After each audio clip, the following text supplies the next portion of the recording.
I arrived for dinner with another woman. My wife yelled, "What is going on?" We walked in silently. "Your lover's wife wants to talk," I said. My wife froze. What happened next was beautiful. All right, Reddit. 8 years of marriage, and I thought I knew my wife very well. Turns out there's one mood I hadn't cataloged yet. The, "I'm screwing your buddy and you're too stupid to notice." Well, she was wrong about the last part. Grab your popcorn and listen to this shit show till the end. It's absolutely worth it.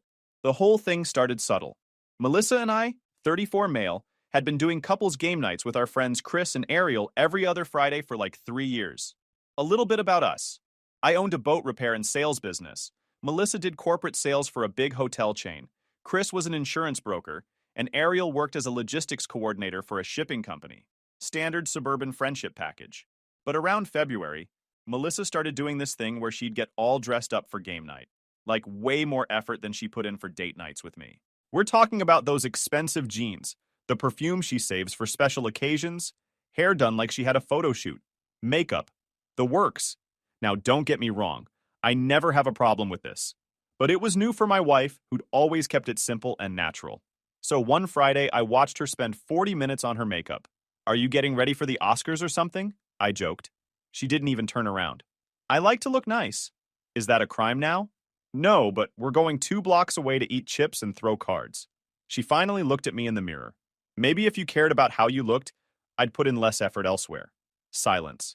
I was wearing clean jeans and a shirt. Apparently, I should have shown up in a 3-piece suit. "The heck do you mean?" I asked. "Nothing, sweetie." Let me finish. She smiled.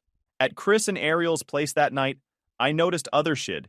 She laughed way too hard at Chris's jokes, even though they were terrible. I'm talking dad joke at a funeral level bad. "Why don't scientists trust atoms?" Chris asked, grinning. "Because they make up everything." Melissa nearly spit out her drink laughing. Ariel gave her husband that embarrassed look. I just sat there, cringed hard. Then I caught it. She touched Chris's arm when she laughed. Chris's eyes did this little flicker thing. Quick glance at her hand, then at me, then back to the table like nothing happened. Ariel was in the kitchen grabbing more drinks and missed it. I filed it away in the mental folder labeled "Weird Shit to Investigate Later." The next morning, Melissa was up early. Saturday morning, and she was dressed like she had a business meeting. "Where you headed?" "Gym. Then some errands." "Which gym?" "The usual." "Why are you interrogating me?" "Because you hate the gym and it's 8 a.m. on a Saturday. You usually don't achieve consciousness until 10. She grabbed her keys with this annoyed huff. "I'm trying to be healthier." "Sorry if that bothers you." She was gone for 4 hours. Came back with one grocery bag. 4 hours for a single bag containing yogurt and granola. I'm not a detective, but I can do basic math. This wasn't adding up. My brother Danny stopped by the shop on Tuesday. He's younger than me by 3 years, but somehow has his shit together better. He's a physical therapist, married to a woman who actually likes him, lives in one of those houses where everything matches. He took one look at me and knew something was off. "How's Melissa?" "Fine." "Why?" "Because you look like someone shit in your coffee and you drank it anyway just to prove a point." "Poetic." "She's been weird lately." "Weird how?" I told him about the gym visits, the game night situation, the general vibe that I'd become an NPC in my own marriage. Danny shook his head. "Daniel, I love you, but you're being a dumbass." "Check her phone." "I'm not checking her phone." That's psycho behavior. More psycho than pretending everything's fine while your wife's probably getting railed by someone else? He had a point. I hated that he had a point. That night I tried the direct approach. Sat Melissa down. Told her I felt like we were roommates who occasionally made eye contact. "I need to know if something's going on. If you're done with this, just say it." She sighed. "You're being dramatic. I've been busy with work. The Riverside contract is killing me." "The Riverside contract. Right. Is that what we're calling it?" Her eyes went cold. "What's that supposed to mean?" "It means you're gone all the time. You're distant when you're here. And you look at me like I'm an obligation you forgot to cancel." She went upstairs. I sat there for another hour thinking. Friday rolled around again. Game night at our place this time. I grilled burgers, made my famous garlic fries. Chris and Ariel showed up at 7. Chris walked in with this energy I can only describe as peacocking. Tight shirt, hair styled like he'd just stepped out of a salon. "Got a haircut today." He touched his head like he was in a shampoo commercial. "Trying something new." Melissa's eyes lit up. "It looks amazing. Really brings out your jawline?" I nearly dropped the spatula. "Since when?" Chris's jawline looked like it was built by a committee that couldn't agree on angles. The night got worse. They kept having these little moments. She'd pass him a drink and their hands would touch too long. He'd make another garbage joke and she'd laugh like it was Chris Rock's best work. Ariel noticed too. I could see it in how she went quiet. Around 10, Melissa went to the bathroom. Chris checked his phone, smirked at something, then got up. "Gonna grab another drink," he announced to nobody in particular. He walked past the kitchen where the drinks were and headed toward the hallway, where the bathroom was. I looked at Ariel. She looked at me. We both knew. I stood up. "Forgot something in the garage. Be right back." Instead, I went to the hallway, stood around the corner. Sure enough, Chris was waiting outside the bathroom door like a freaking creep. Melissa came out. They didn't see me. He whispered something. She smiled, touched his chest. He grabbed her hand, squeezed it, let go when they heard Ariel laugh at something on her phone in the living room. I walked back to the garage, stood there for a minute, letting my blood pressure do its thing. Then I grabbed a random screwdriver I didn't need and went back inside. The rest of the night I played it cool, laughed at the right times, made conversation, watched my wife eye screw my friend while his wife sat 3 feet away drinking and pretending her marriage wasn't imploding. After they left, Melissa went straight to bed without a word. I stayed up and opened our credit card statement online. Started seeing charges I didn't recognize at first, then recognized them all too well. Lunch spots on days she said she was at the office. A hotel charge from 2 weeks ago, when she told me she was at a hospitality conference in the city. The conference was local. I pulled it up on my phone. Her hotel chain hosted it at their flagship property, 20 minutes from our house. She'd charged a hotel room. To screw Chris. The rage started building slowly, like pressure in a sealed container. By the time I finished going through 6 months of statements, I knew exactly what I was going to do.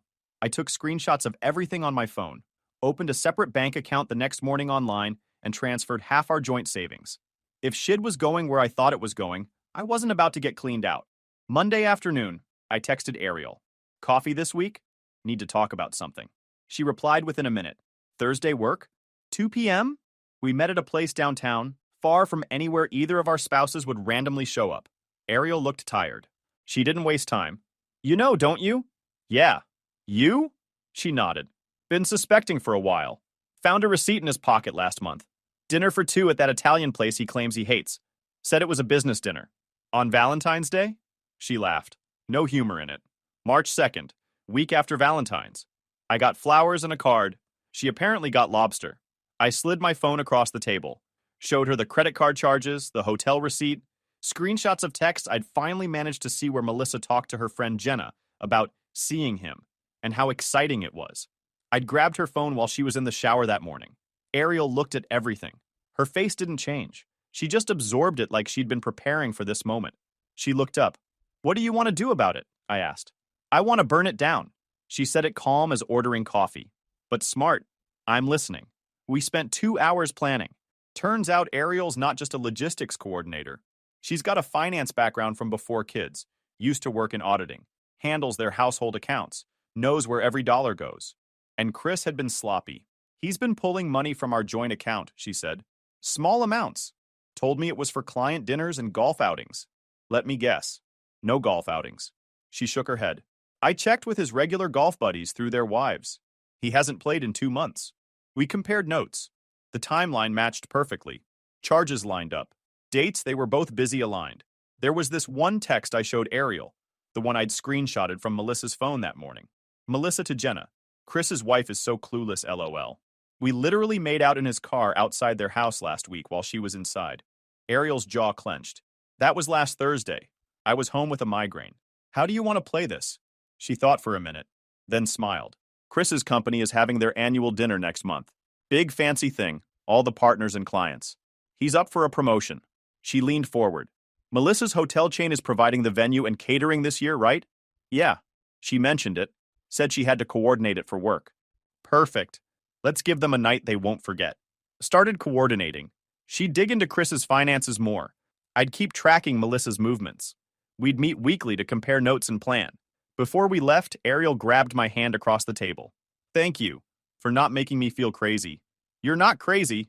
They're just assholes. Then we walked out separately, like 2 people who just had a forgettable business meeting. That night, I went home and made dinner. Melissa came home at 8, said she'd worked late. How was work? Exhausting. The usual.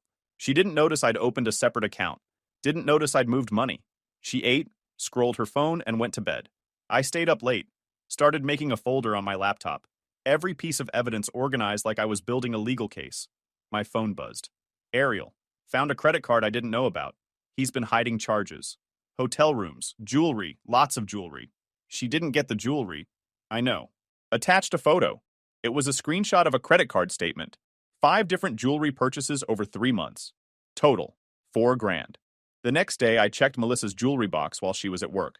Nothing new. No recent additions I could identify. Told Ariel. She replied, "He's buying gifts for your wife with our money, and I'm supposed to be the oblivious housewife." Cute. This was going to be fun. Ariel and I met every Thursday for coffee. She brought a notebook to our third meeting. Opened it up. Chris has been withdrawing cash. Not from our joint account. He opened a new one I wasn't supposed to know about. But I found the statements in his gym bag when I was doing laundry. How much? $12,000 over 4 months. Jesus, on what? She flipped a page. Hotels, restaurants. He took her to that resort in Scottsdale for a weekend. Told me it was a work trip. She showed me photos she'd printed from the resort's website. Then Chris's credit card statement. The charges matched. Mid-March weekend. I checked my phone calendar. Melissa told me she was visiting her sister that weekend. Her sister lives 2 hours away in Phoenix. I'd called her sister yesterday. Asked casually if Melissa made it okay that weekend back in March. Ariel watched me. What did the sister say? Said Melissa canceled last minute. Some work emergency. We sat there for a second. Then both started laughing. The kind of laugh you do when shit's so absurd you either crack up or crack in half. We're living in a budget porno. Ariel snorted into her coffee. At least pornos have better dialogue. Over the next 3 weeks, we gathered everything. Phone records. Hundreds of texts and calls between them. Most deleted from their actual phones, but still on the carrier records. Credit card statements. Hotel receipts. But we still needed visual proof. Something undeniable. That's when I decided to take matters into my own hands. The following Wednesday, I called in sick to work. Then I sat in my truck outside Melissa's office building and waited. Sure enough, around 11:30, Melissa walked out. Not alone, Chris was with her. They got into his car together. I followed them from a distance, staying a few cars back like I was in a shitty spy movie. They drove to a hotel about 20 minutes away. I parked across the street in a grocery store lot, pulled out my phone, started taking pictures. Made sure location services were on so they'd be time-stamped and geotagged. 2 hours later, them coming out. Chris adjusting his collar. Melissa fixing her hair and checking her reflection in a car window. Got it all. Clear faces. Sent everything to Ariel immediately. She replied, "Beautiful. I did the same thing last week. Wednesday seems to be their day. We had them dead to rights." The company dinner was 2 weeks away. Chris had been preening around like he'd already gotten the promotion. Melissa kept talking about the event. Ariel and I finalized our plan over Thai food that Thursday. Here's what we do. Ariel pulled up the seating chart for the dinner on her phone. I volunteered to help organize it since they needed someone who understood logistics, so I helped arrange the tables. Chris and I are at table 4 with his boss and the senior partners. You and Melissa. Table 6, with her regional manager and the corporate sales team. Perfect. Ariel smiled. I'm going to give a toast. A toast? She nodded. Chris thinks I'm doing the supportive wife thing, talking him up for his promotion. Standard corporate spouse BS. But I'm going to toast to honesty, loyalty, partnership, all while this plays in the background. She showed me her laptop. She'd created a photo slideshow in PowerPoint. Said she told the event organizer it was a tribute to company values. At first glance, it looked like a sweet montage of couples and company success. Stock photos mixed with some real company photos. But mixed in, subtle at first then more obvious, were our photos. The ones we'd taken. Time-stamped, geotagged, clear as day. That's wild. She closed the laptop. I'm not going down quiet. And neither should you. I raised my cup. To burning it all down. To salted earth. She smiled. The 2 weeks crawled by. Melissa kept up her routine. Chris and Ariel came over for game night one more time, and Chris had the audacity to win at Scrabble and gloat about it. Ariel played her role perfectly. Supportive wife. Meanwhile, she was about to nuke his career from orbit. The night before the dinner, Melissa actually asked me to help her zip up her dress. How do I look? You look great. She smiled. First real smile she'd given me in months. Thanks. This event's a big deal for work. Could lead to a promotion if I handle it well. Yeah, I bet. The company dinner was at this downtown hotel ballroom. 200 people. Open bar. Fancy multi-course meal. I wore my good suit, the one I kept for weddings and funerals. Melissa wore a black dress. We arrived separately. I walked in at 7, found table 6. Melissa was already there, laughing with her co-workers. She saw me, waved, and went back to her conversation. Chris and Ariel were at table 4. Ariel caught my eye across the room, gave the tiniest nod. Showtime. Dinner started. Speeches happened. Chris's boss talked about company values, integrity, trust, partnership. The irony was so thick you could spread it on toast. Then came the recognition portion. They called up 3 people getting promoted. Chris was the last one.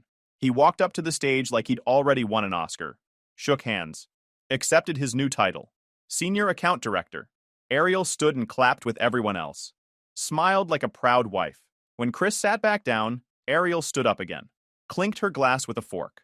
The room quieted down gradually. I'd like to say a few words if that's okay. Chris's face went confused but pleased. Ariel walked to the front. The organizer handed her a microphone. She looked completely calm. What happened next was caught on at least a dozen phones. But I'll tell you how it felt in real time. I want to thank everyone for being here tonight. She paused. Chris worked so hard. Late nights, weekend trips, client meetings. She clicked the remote she'd gotten from the AV guy, told him she had a surprise presentation for her husband. The big screen behind her lit up. In fact, he's been working so hard, I wanted to share some of his recent achievements.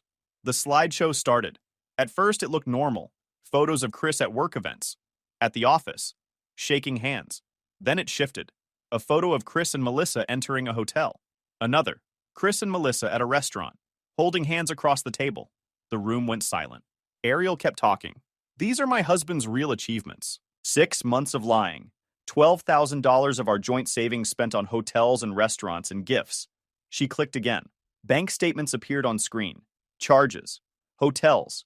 Jewelry stores. Restaurants. Chris stood up, face red. Ariel, what the heck? Ariel cut him off. I'm not done. She looked at the screen. This jewelry? $4,000. None of it for me.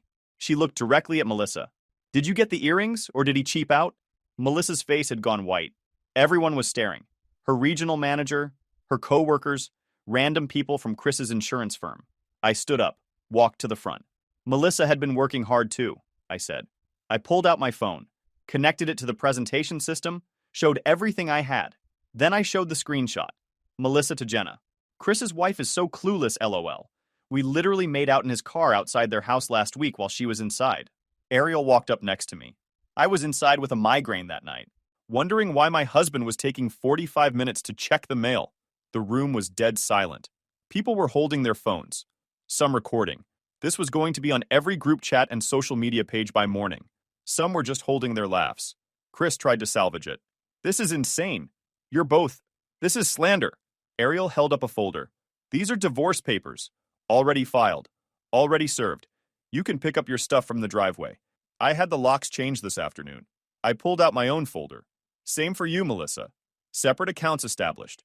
You'll hear from my lawyer Monday. Melissa stood up. The panic in her eyes was priceless. She tried to walk toward me. Daniel, can we just... No. I kept my voice level. We can't. Chris's boss stood up. Older guy, looked like he wanted to be anywhere else. Mr. Harrison, we're going to need to have a conversation on Monday morning. First thing. Chris's face crumbled. Sir, this is a misunderstanding. The boss looked at the screen, still showing the bank statements, the evidence. Is it a misunderstanding that you used company time for personal affairs? That you falsified expense reports? Ariel smiled. I highlighted those too. Bottom of page 3 in the packet I emailed you yesterday, sir. 6 different expense reports claiming client dinners. I cross-referenced with Chris's actual calendar from his company laptop, which he leaves open at home, and the client contact logs from your CRM system that I could access through Chris's saved passwords. None of those clients were even in town on those dates. Melissa grabbed her purse, tried to leave. I stepped aside, let her go. She practically ran out of the ballroom. Chris followed 30 seconds later, after his boss said something sharp and quiet. 200 people were staring. Some looked shocked, some looked sympathetic. A few were definitely amused. Dessert is probably still coming, I said into the mic. Shame to waste it. A few people laughed. Someone near the back started clapping. Then a few others joined in. Ariel and I walked out together, left our respective spouses to deal with the fallout. Outside the hotel, we stood under the valet awning. My hands were still shaking from the adrenaline. That went well, Ariel said. Better than expected. She checked her phone. Someone already tagged me in a TikTok. Of course they did. We stood there for a minute. Then Ariel started laughing. Real laughing. I started laughing too. We stood there like two idiots cackling under the city lights while our marriages burned down behind us. Want to get a drink? Ariel asked. Why not? We walked 3 blocks to a dive bar, ordered drinks, sat in a back booth, didn't talk about the dinner at first, didn't talk about our exes, just talked about normal stuff, movies, music, how Danny was trying to convince me to get into cycling and I'd rather eat glass. Around midnight, Ariel's phone buzzed. She checked it, laughed. Chris is asking where I am, says we need to talk. Melissa texted me 6 times. I held up my phone. We both muted our phones. Made a toast to it. The next morning, my phone had 87 missed calls and about 200 texts. Most from Melissa. Some from her friends trying to defend her. A few from mutual friends asking what the heck happened. Danny called at 8 a.m. Dude, you're a legend. Someone sent me the video. There's a video? There are multiple videos. You guys broke the internet. The main one has like 100,000 views already. Great. He laughed. How you feeling? Like I just took out the trash and realized how much space it was taking up. It felt good. But the real come down was about to start. Melissa came by around noon. I'd changed the locks like Ariel did. Went to Home Depot first thing. Took me 2 hours to swap them out. She rang the doorbell. Knocked. Eventually started yelling through the door. Daniel, open up. We need to talk. I opened it. Didn't let her in. You humiliated me, she hissed. How could you? You humiliated yourself. I just held up a mirror. That was cruel. In front of everyone? You screwed our friend for 6 months. You spent our money on your affair. I held up the folder with her stuff inventory. Here's the list of your belongings. Everything's in boxes in the garage. You can pick it up this weekend. Bring someone to help you carry it. You can't just kick me out of my house. Actually, I can. The house is in my name. You're welcome to dispute it with your lawyer. Mine says I'm in the clear. Her face cycled through about 6 emotions. Landed on desperate. Baby. She reached for me. I stepped back. We can fix this. Counseling. Therapy. Whatever you want. I don't want anything from you. She tried tears. They didn't work. You'll regret this, she said, venom creeping back in. Doubt it. But you might regret spending 6 months on a guy who got fired and is now living in a motel because his wife locked him out. Her eyes flickered. Chris got fired? This morning. His boss called him at 7 a.m. Falsifying expense reports is apparently frowned upon. Also, morality clause in his contract. Conducting an affair using company resources. He's done. She stood there, processing, then left without another word. I closed the door, went back to my coffee. Chris tried a different approach. He showed up at my shop that Wednesday. And honestly, the ball's on this guy. I was going over a restoration estimate with my lead tech, Miguel, when his car pulled into the lot. Chris walked over, tried to look casual, failed miserably. Daniel, man, can we talk? We are talking. Alone? I gestured at the empty lot. Pretty alone right now, Chris. He shifted his weight. Uncomfortable. Look, I know things got messy. Messy. I nodded. That's one word for it. But we're adults. We can move past this. I stared at him. You screwed my wife for 6 months. Spent 12 grand doing it. Got yourself fired. Got her reputation nuked. And you want to move past it? He actually looked offended. Like I was being unreasonable. It wasn't just physical. We connected. Really connected. Oh, good. That makes it so much better. You're being a jerk about this. I'm being a jerk? I set down my clipboard. Chris, you're lucky I'm not pressing charges for the money you embezzled from your company to fund your little fest. His face went pale. I didn't. That's not. Ariel documented everything. She's got copies. So does HR at your former employer. They're still deciding if they want to pursue it. So unless you want that to escalate, I'd suggest you back off and never contact me, Ariel, or anyone in our circle again. Chris tried to puff up. Failed at that too. You don't own people? Miguel stepped forward. He's built like he throws kegs for fun. Boss said back off. Need a translation? Chris left. Miguel shook his head. That guy's a simp. Yep. Meanwhile, Ariel was dealing with her own fallout. Chris had tried to clean out their accounts before she locked him out. She'd been faster. Got a lawyer. Froze everything. Filed first. We met again that Friday. Our new tradition, apparently. She looked lighter. Chris's lawyer called mine, she said. Wants to negotiate. Negotiate what? He thinks he deserves half of everything because we were married for 10 years. She laughed. What did your lawyer say? that Chris can negotiate with a wall for all he cares. We have documentation of dissipation of marital assets. He spent 12 grand on the affair. That gets deducted from his share. Plus, my lawyer's going for full reimbursement since I can prove it wasn't for marital purposes. She sipped her latte. Also, Chris's parents called. Want me to reconsider. Reconsider what? Divorcing their precious boy. Apparently, I'm ruining his life. Over the next few weeks, things settled into a new rhythm. I worked, hung out with Danny, hit the gym with Miguel, started actually enjoying my house. Ariel and I kept meeting for coffee. Then coffee turned into lunch. Then lunch turned into her coming by the house to help me figure out what furniture to keep and what to sell, since Melissa wanted half of everything. We didn't plan it, didn't force it, just kind of happened naturally. One Saturday, we took our dogs hiking. She had a golden retriever named Moose. I had a mutt named Steve. They got along better than our exes ever did. Steve's a weird name for a dog, Ariel said as we walked the trail. He came with it. Shelter dog. Figured changing it would confuse him. How considerate. I'm a considerate guy. She looked at me. Yeah, you are. Something shifted that day. Just a quiet realization that we worked together. Not just as revenge partners, but as actual people who made each other laugh and didn't have to perform. 2 months after the dinner, my divorce was final. Melissa tried to fight it, wanted alimony. Her lawyer took one look at the evidence of the affair and advised her to take the settlement I offered. State law says infidelity affects asset division. She signed, I signed, done. Ariel's took a little longer. Chris contested everything, dragged it out for 4 months. But eventually, even his lawyer got tired of his BS and convinced him to settle. The day Ariel's divorce finalized, we went to that same dive bar where we'd gone after the dinner and celebrated. We clinked glasses. So what now? Now? I shrugged. Whatever we want. She smiled. I like the sound of that. 6 months after the dinner from hell, life had gotten weirdly good. My business was doing well. Ariel's career bounced back even better. She left her logistics coordinator job and started her own supply chain consulting firm. Started small. Did some contract work, built up a client base. Her first major client, Chris's old insurance company. They hired her to overhaul their vendor management system. The irony was so perfect. We'd been dating officially for 3 months. Took our time. She was over at my place most weekends now. Our dogs had become inseparable. They'd curl up together on the couch while Ariel and I cooked dinner or watched whatever show we were binging. Danny loved her. First time I brought her to family dinner, he pulled me aside. If you screw this up, I'm disowning you. Good thing I'm not planning to screw it up. She's too good for you. Shut up, Danny. Miguel loved her too. She'd started coming by the shop with drinks for the crew sometimes. Won them over immediately. Your woman brings quality espresso, Miguel said one morning. She's a keeper. Noted. Also, she laughed at my joke about the cement mixer. She has a good sense of humor. Your jokes are terrible. She laughed anyway. We didn't advertise the relationship much publicly. We weren't doing it for show. But of course, news travels. And eventually it got back to Melissa.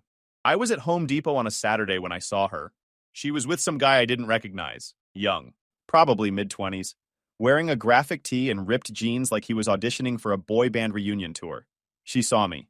Daniel, hey. Melissa. The guy next to her looked confused. This is Connor, she said. My boyfriend. Connor stuck out his hand. I shook it. Felt bad for him, honestly. Kid had no idea. Nice to meet you, Connor. Word of advice? Check the credit cards regularly. Connor laughed nervously. Melissa's face went red. I grabbed my cart. Have a good day. Wait. She stepped forward. I heard you're with Ariel now. Yep. That's... She searched for words. Fast. You know what I mean. We barely got divorced and you're already... Already what? Happy? Yeah. She's great. And doesn't screw someone else behind my back. Novel concept, right? The guy Connor shifted uncomfortably. Maybe we should go, Mel. She ignored him. Her face was hardening. She was about to say something, but I walked away. Left her standing there with boy band Connor. Got home. Ariel was in the kitchen making pancakes. Steve and Moose were laying in a sunbeam, looking like a dog food commercial. We ate. Made plans to go hiking later. Normal Saturday. The kind of day that feels good because it's simple and real and not built on lies. 10 months after the dinner, Ariel and I decided to get married. Small ceremony, just family and close friends. Danny was my best man. Miguel offered to help cater it as his gift. We planned to say our vows under an oak tree at a small venue outside town, with both dogs standing between us as witnesses. No public spectacles. We were genuinely happy together and wanted to build something. But the universe wasn't done with comedy yet. The day arrived.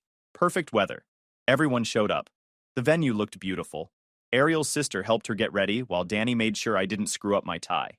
We were about 15 minutes from starting when I heard raised voices from the parking lot. "What now?" Danny said. We walked over, and there she was. Melissa, stumbling across the gravel in heels too high for someone in her condition. Hair a mess. Makeup running like she'd been crying. Dress that looked like she'd grabbed it off a clearance rack at 3 a.m. She was drunk. Or high. Maybe both. And honestly, I should have expected something like this. "You!" She pointed at me with a shaking hand. "You can't do this." Ariel appeared next to me. Looked at Melissa with more pity than anger. Then at me. "Want me to call the venue security?" We'd hired Miguel's cousin who did bouncing at clubs part-time to handle any issues. Smart move in retrospect. But before I could signal him, Melissa lurched forward. "This is wrong!" She was shouting now. Everyone had stopped what they were doing. Guests were staring. "Ariel, you stole my husband." Ariel raised an eyebrow. "I didn't steal anything. You threw him away and I picked him up." Melissa's face twisted with anger and tears. "You planned this. Both of you. You wanted to ruin my life." Danny stepped forward. "Melissa, you need to leave. Now." She tried to push past him, lost her balance, grabbed the edge of a nearby table to steady herself. The table with some appetizers and, unfortunately, samples of our wedding cake we'd set out for guests to try. "Oh, shit," Miguel muttered from somewhere behind me. This is where it got beautiful. Melissa regained her footing and lunged toward us again. Danny, bless him, moved on pure instinct. He grabbed the nearest thing, which happened to be a plate with a slice of sample cake, and in a panic to keep her from getting closer, he basically pushed it toward her defensively. The slice hit Melissa in the chest and slid up to her face, leaving frosting smeared across her neck and chin. She froze, cake dripping, frosting in her hair, icing sliding down her dress. The entire venue went silent. Then Miguel started laughing, that infectious laugh that makes everyone else crack. Within seconds, half the guests were trying not to lose it. Danny looked at his hand, looked at Melissa, then at me. Oops. I couldn't help it. I couldn't help. I started laughing too. Ariel buried her face in my shoulder, shoulders shaking. Melissa wiped frosting from her chin.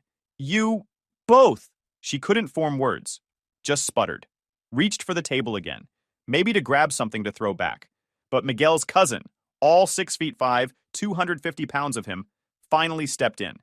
"Time to go, ma'am," he said, took her gently by the elbow. "Get your hands off me." She tried to pull away. He didn't budge. "You can walk or I can escort you. Your choice." She tried to break free. Couldn't.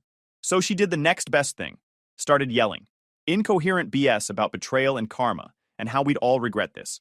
The bouncer escorted her toward the parking lot. She fought him the whole way, stumbling, shrieking, leaving a trail of cake crumbs. Connor, yes, the same Connor from Home Depot, appeared from somewhere, ran after her, tried to help. The bouncer handed her off. "Keep her away from the venue," the bouncer said, "or I'm calling the cops." Connor nodded frantically. "Got it. I'm so sorry. She said she just wanted to drop off a card."